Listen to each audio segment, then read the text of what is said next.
Samuel 13 ayat 1 sampai 23. Demikian firman Tuhan. Saul berumur sekian tahun ketika ia menjadi raja. 2 tahun ia memerintah atas Israel. Saul memilih 3.000 orang dari antara orang Israel. 2.000 orang ada bersama-sama dengan Saul di Mikmas dan di pegunungan Betel, sedang 1.000 orang ada bersama-sama dengan Yonatan di Gibea Benyamin.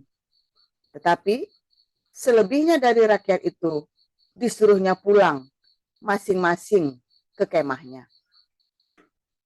Yonatan memukul kalah pasukan pendudukan orang Filistin yang ada di Gibea. Dan hal itu terdengar oleh orang Filistin. Karena itu Saul menyuruh meniup sangkakala di seluruh negeri. Sebab pikirnya, biarlah orang Ibrani mendengarnya. Demikianlah seluruh orang Israel mendengar kabar bahwa Saul telah memukul kalah pasukan pendudukan orang Filistin. Dan dengan demikian, orang Israel dibenci oleh orang Filistin. Kemudian dikerahkanlah rakyat itu untuk mengikuti Saul ke Gilgal. Adapun orang Filistin telah berkumpul untuk berperang melawan orang Israel. Dengan 3.000 kereta, 6.000 orang pasukan berkuda, dan pasukan berjalan kaki, sebanyak pasir di tepi laut, mereka bergerak maju dan berkemah di Mikmas di sebelah timur Bet Awen.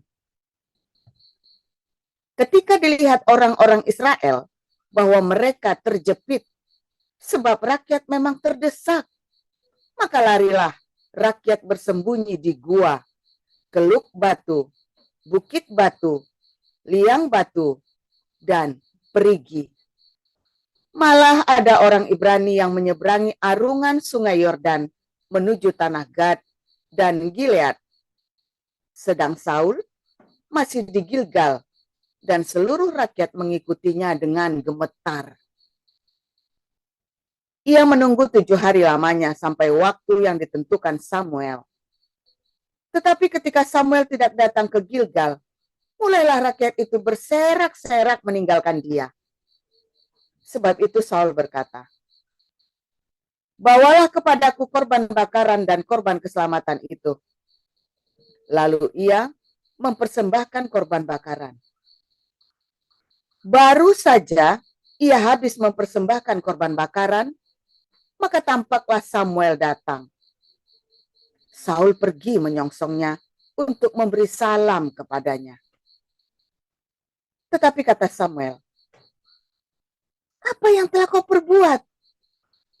Jawab Saul, karena aku melihat rakyat itu berserak-serak meninggalkan aku, dan engkau tidak datang pada waktu yang telah ditentukan. Padahal orang Filistin telah berkumpul di Mikmas. Maka pikirku, sebentar lagi orang Filistin akan menyerang aku di Gilgal. Padahal aku belum memohonkan belas kasihan Tuhan. Sebab itu aku memberanikan diri, lalu mempersembahkan korban bakaran.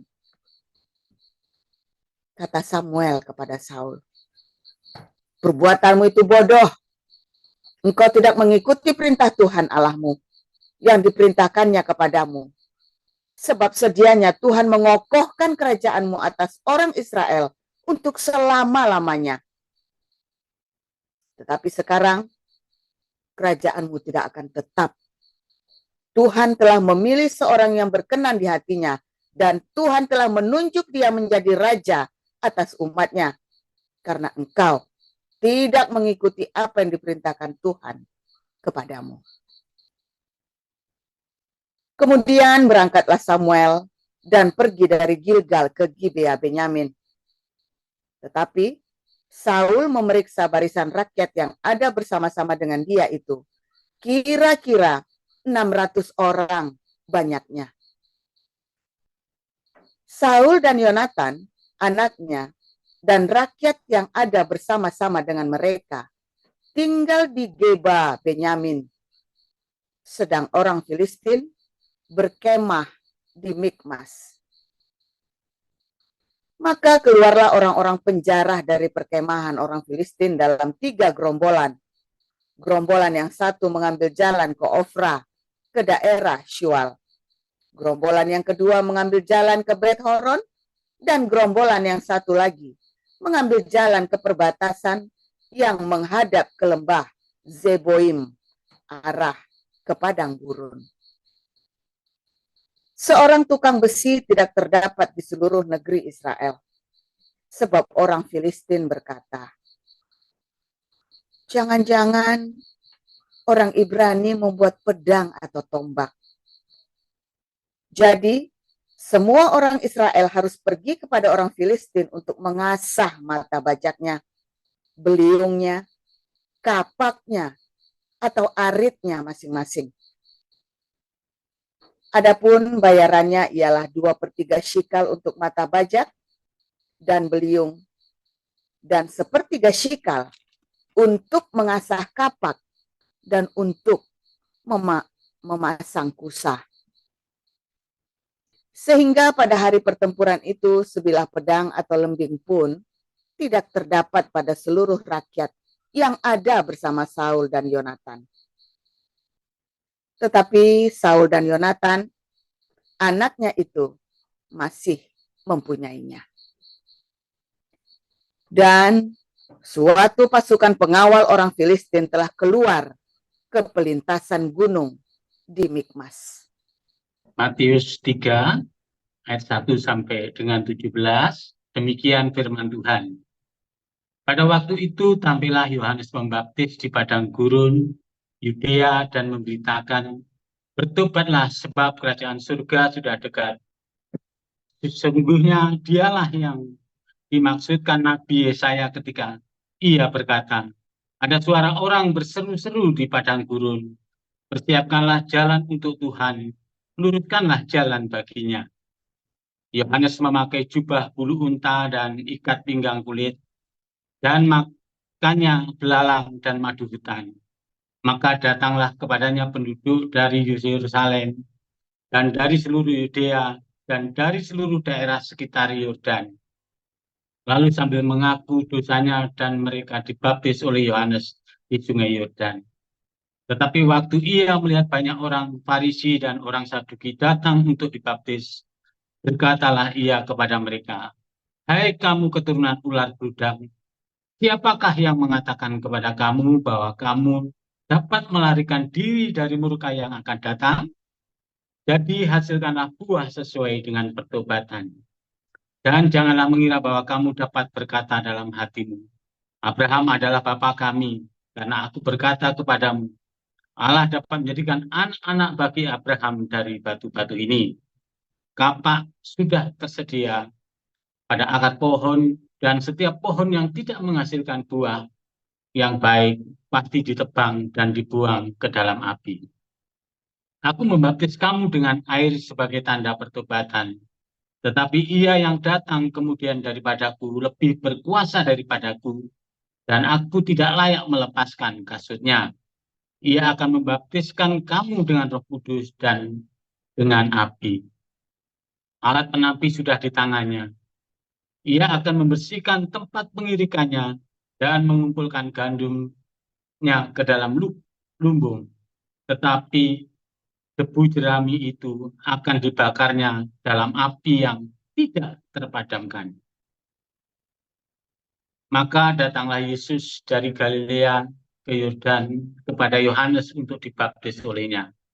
Tetapi Yohanes menyegah dia, katanya, akulah yang perlu dibaptis olehmu, dan engkau yang datang kepadaku. Lalu Yesus menjawab, katanya kepadanya, biarlah hal itu terjadi karena demikianlah sepatutnya kita mengenakan seluruh kehendak Allah. Dan Yohanes pun menurutinya. Sesudah dibaptis, Yesus segera keluar dari air, dan pada waktu itu juga langit terbuka, dan ia melihat Roh Allah seperti burung merpati turun ke atasnya. Lalu terdengarlah suara dari surga yang mengatakan, inilah anakku yang kukasihi, kepadanya lah aku berkenan. Firman Tuhan selalu baru setiap hari ketika kita menantikan Tuhan. dengan penuh cinta, saudara ya, dengan ketekunan. Jangan kita separuh hati ya, menanti-nantikan Tuhan. Nanti kita nggak dapat apa-apa, nanti cuma ya, harus full.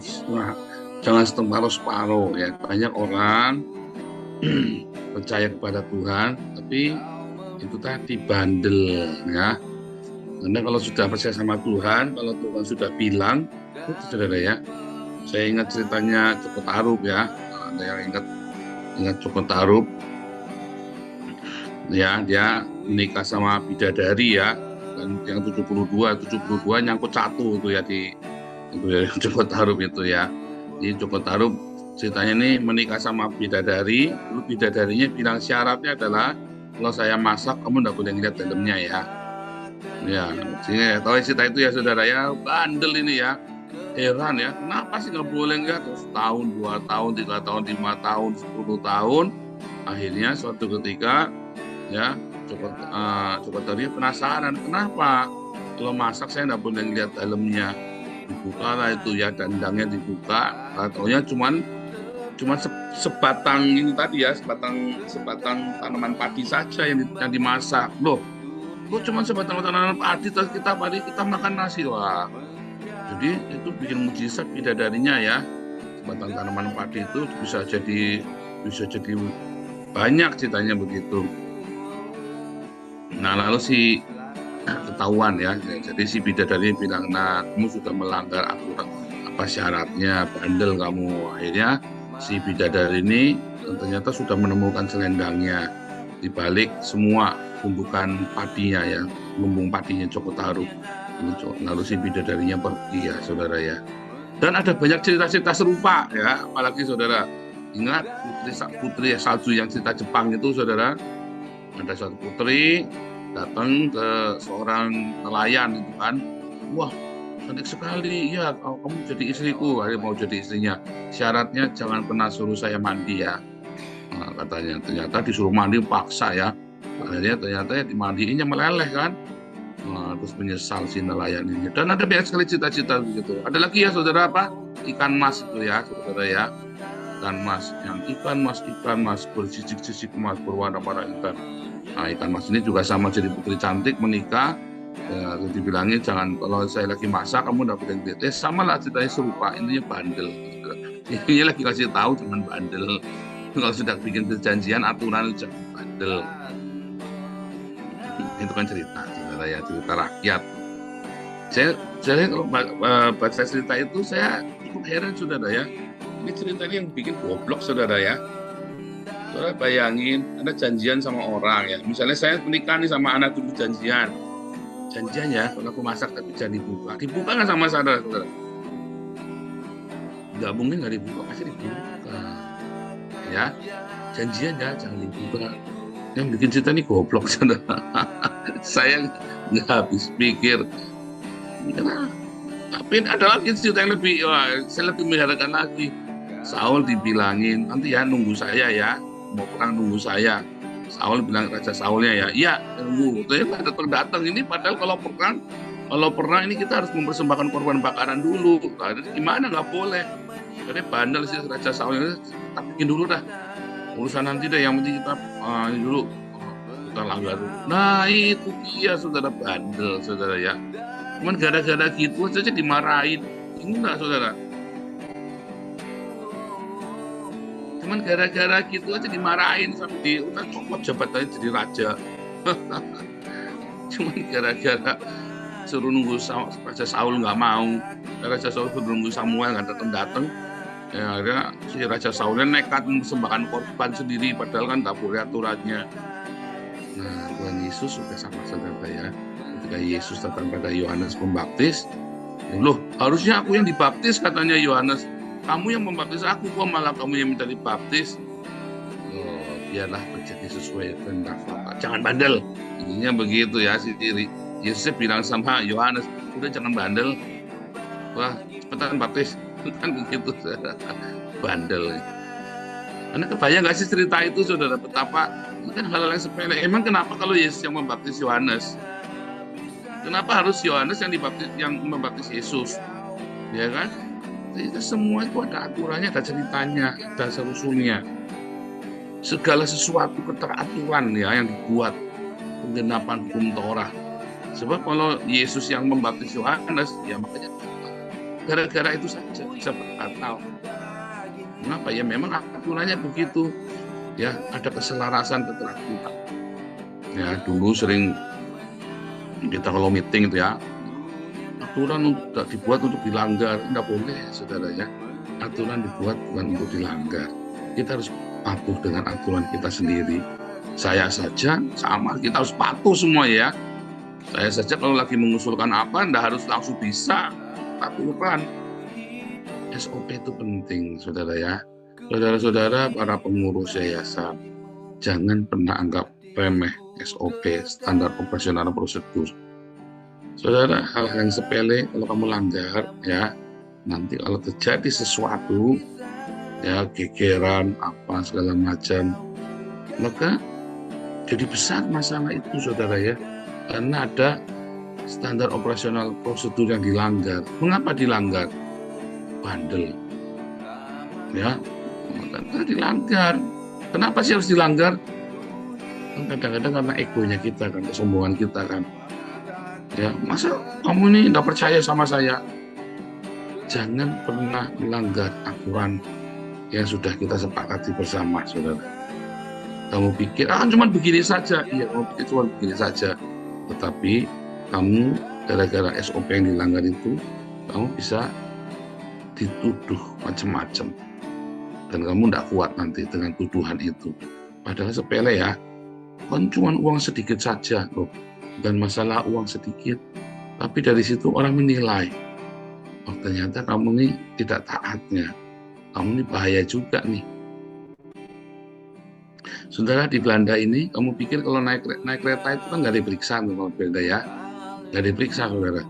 Tapi sekali kamu kena, ya, dan kamu naik kereta nggak bayar, sekali kamu kena, ya itu tadi, saudara ya, ada track recordnya. Dan kalau Anda sekali, 2 kali, 3 kali, ini ceritanya sudah ya, Anda nanti cari kerjaan susah, saudara. Anda berarti bukan orang yang taat aturan. Dan bahkan mungkin Anda akan dituduh bahwa Anda suka bohong, tidak jujur. Sepele ya, gara-gara naik kereta ya, tiketnya murah ya, naik kereta itu murah, ya 10 euro, naik kereta 100.000, 160.000 ya, misalnya nih. Sepele so, 3 kali, berapa kali kena ya, pokoknya udah terjadi pengulangan, maka Anda cari kerjaan nanti susah tuh. Itu contoh ya, ada banyak sekali aturan-aturan di dunia ini. Saudara, belajar kita ikutin semua aturan, jangan dilanggar. Anak saya dari kecil ya tak ajari, zamannya papa, ya nak, zamannya papamu ini, kita kalau melanggar hukum itu kita bangga. Kalau bandel bolos sekolah itu bangga. Zamannya kamu beda, belajar ikut aturan. Tiba-tiba kita pindah ke Belanda, saudara, yang banyak aturan ya. Ya kan, Anda kalau di Singapura atau di Belanda itu kan banyak aturannya. Kita nggak nyangka tuh kita bisa, kita kan nggak pernah kepikir kita mau ke Belanda ya, dari si anak saya masih kecil. Jadi saya tetap dari kecil bilang belajar ikutin aturan. Ya, jadi anak saya kalau pergi-pergi manapun ya terbiasa dengan, karena di rumah pun dia biasa ikut aturan. Ya, walaupun saya sering melanggar hukum ya. Saya itu bangga kalau bisa lewat celah-celah hukum. Tetapi anak saya tak ajarin, tidak boleh. Jangan melanggar aturan. Saudara, di sini siapa yang suka kalau naik motor nggak pakai helm, saudara? Hati-hati, saudara. Itu sepele ya, tapi itu adalah karakter, mentalitas. Siapa di sini kalau lampu merah dibablasin? Hati-hati, saudara, itu mentalitas. Ya, ada lampu merah, kuning, hijau. Kamu pikir itu dibikin cuma hiasan di jalan. Hati-hati, saudara, Anda harus biasa. Di Belanda ini kalau nyetir itu ada aturannya, saudara ya. Misalnya tulisannya 50 km per jam, maka kita tidak boleh kurang dari 40, saudara. Dan diklaksonin dari belakang. Jadi kalau 50 km per jam ya kita lari 45 sampai 55. Kencang, saudara ya, 55 kencang ya.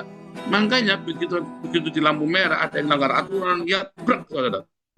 Pasti keras sekali, nabraknya jeder, keras sekali. Ya kenapa? Ya karena aturannya segitu. Ya, kalau itu 80 km per jam, ya 80, tidak di bawah. Jadi tidak boleh berhenti, benar-benar tidak boleh melanggar aturan.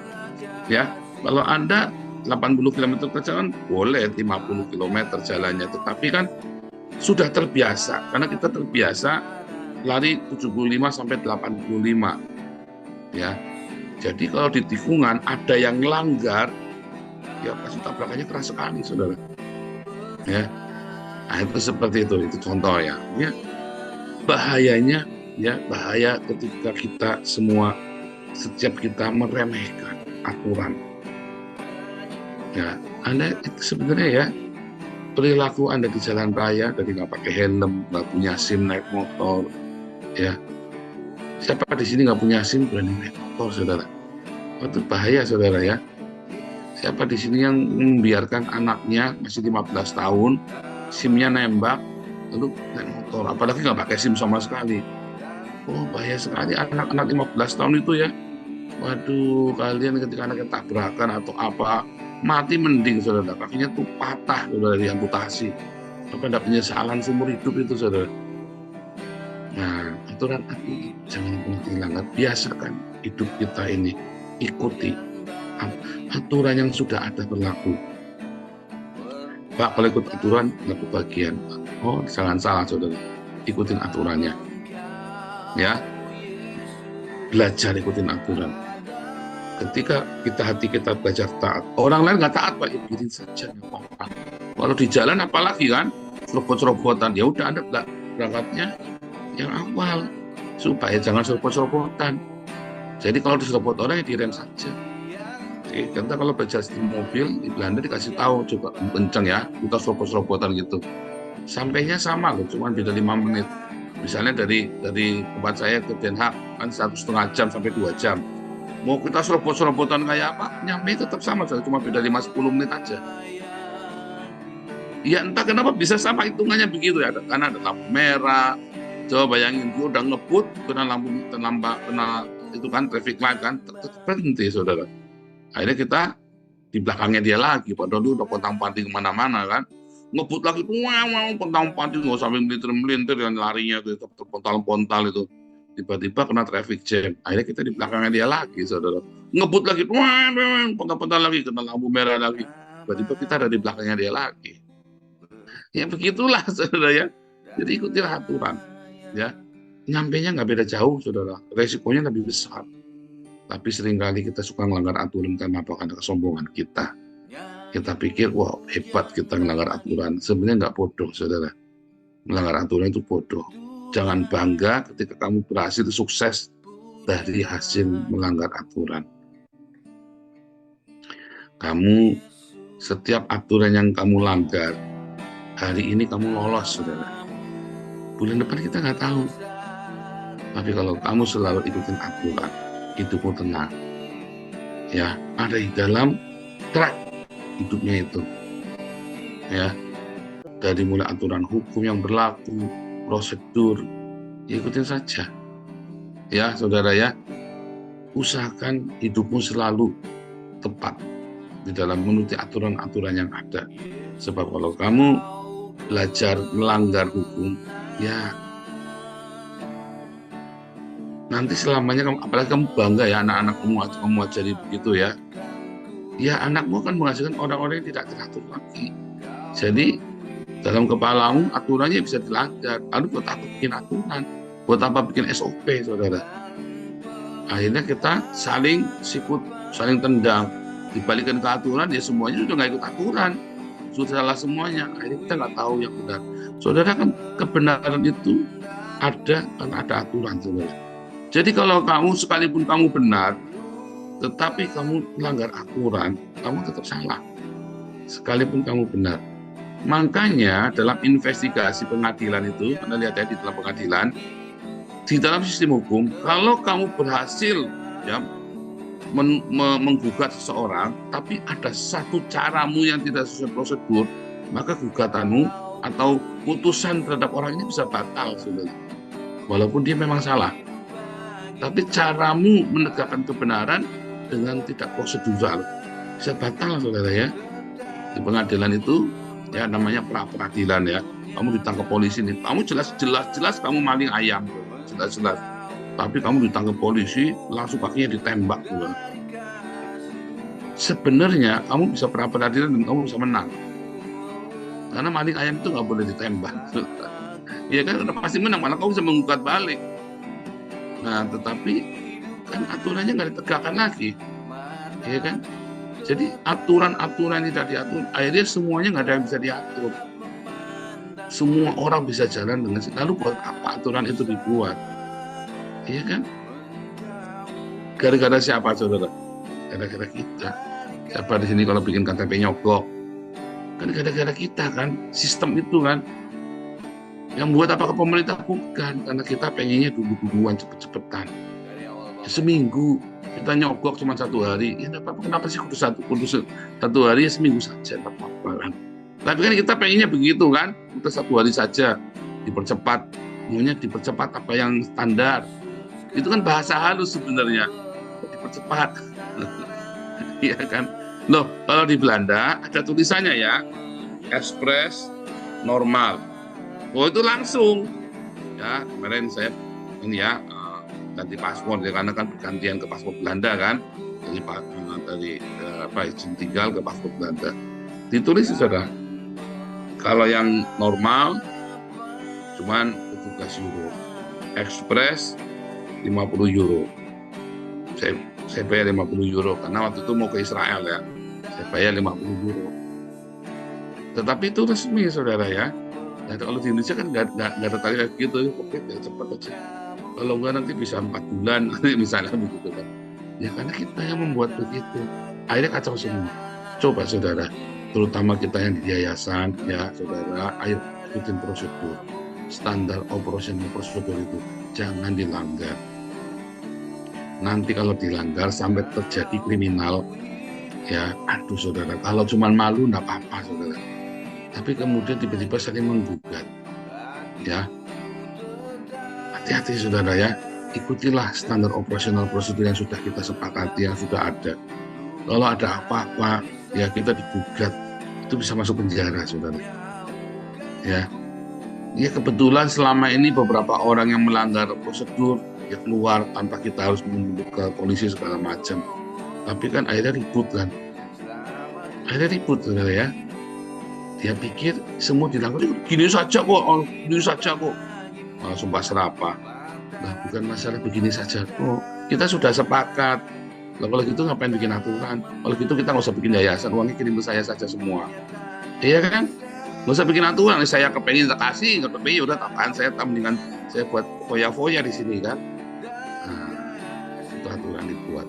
Karena uangnya kan juga bukan saya, kita ngumpulin dari YouTube, uangnya juga bukan buat saya, saudara. Ya kan, tapi buat kesejahteraan jemaat, ya kan. Terus ada lagi yang ngomong, itu kan uangnya jemaat, ya kan harusnya kan bikin saja kebanyakan aturan. Nah itu nanti kalau gitu kenapa uangnya nggak buat saya saja? Kan begitu saudara ya kan, saya yang ngumpulin kan, uangnya buat saya aja, ya kan 500 juta sebulan, itu sama saja, ya saudara ya, ikutin aturan. Nanti kamu akan diberkati Tuhan. Jangan takut saudara, ya.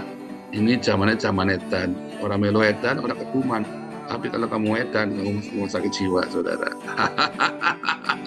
Tuhan Yesus berkati.